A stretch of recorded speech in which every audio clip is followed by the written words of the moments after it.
Governor Scott Walker delivered his State of the State address on Tuesday night and laid out some of the priorities for the upcoming year.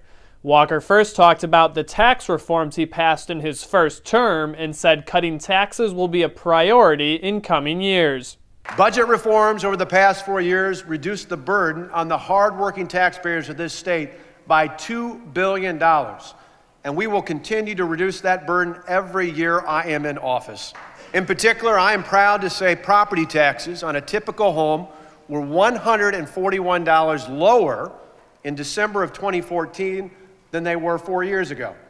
That's right, property taxes are literally lower than they were in 2010. How many governors can say that? The Wisconsin governor also highlighted education reforms including school choice, accountability, and Common Core standards. We will ensure that every child, regardless of background or birthright, has access to a quality education. We will continue to empower families to make the choice that is right for their sons and daughters. Tonight, I call on members of the state legislature to pass legislation ensuring objective information is available for each and every school receiving public funds in the state. Provide the information and allow parents to make the choice.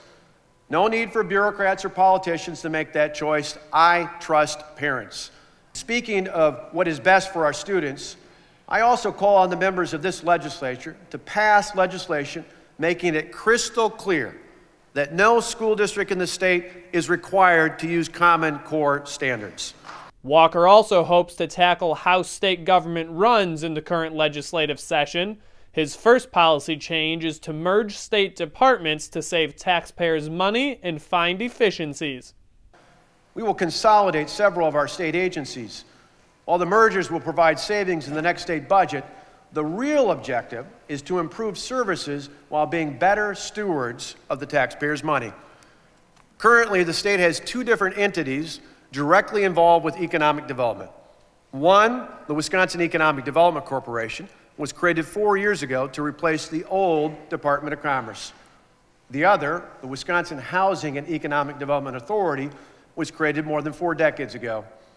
Tonight, I ask the members of this legislature to pass legislation combining these two into one, so resources can be shifted from overhead into economic development. Assembly Speaker Robin Vos echoed the governor's sentiment. I heard mostly a focus on Wisconsin, lower unemployment, more jobs being created, an opportunity for school improvement all across the state, and more choices for parents. So I think that when you look at the breadth of his speech, focusing on what works in Wisconsin, making sure that we continue to be a model for the nation, that's something we should all be proud of. Senate Majority Leader Scott Fitzgerald was also happy to see Walker highlight many reforms to taxes in state government, but said he especially is looking forward to working with the governor and Assembly on getting an agreed-upon school accountability bill. Senate Bill 1 is going to go further than what the governor mentioned this evening, and obviously the Assembly has their kind of priorities laid out, and we'll work with the Assembly and with the governor's office to try and come up with a middle ground or a solution to that. But I feel very confident that what we rolled out today in the Senate is something that's going to garner a lot of support, and because of that, you know, we'll be working to make sure that that support's there to get it to the floor. While most Republicans were supportive of the governor's speech, Democrats did not feel the same way. Senator Lena Taylor said she did not hear enough specifics aimed at helping middle-class Wisconsinites.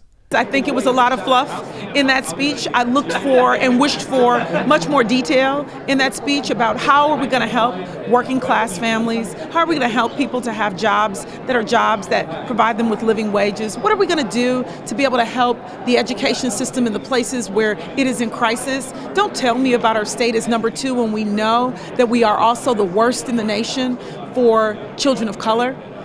Those are the things I wanted. Walker is expected to deliver his budget address February 3rd, which will likely include more policy proposals for the next 2 years.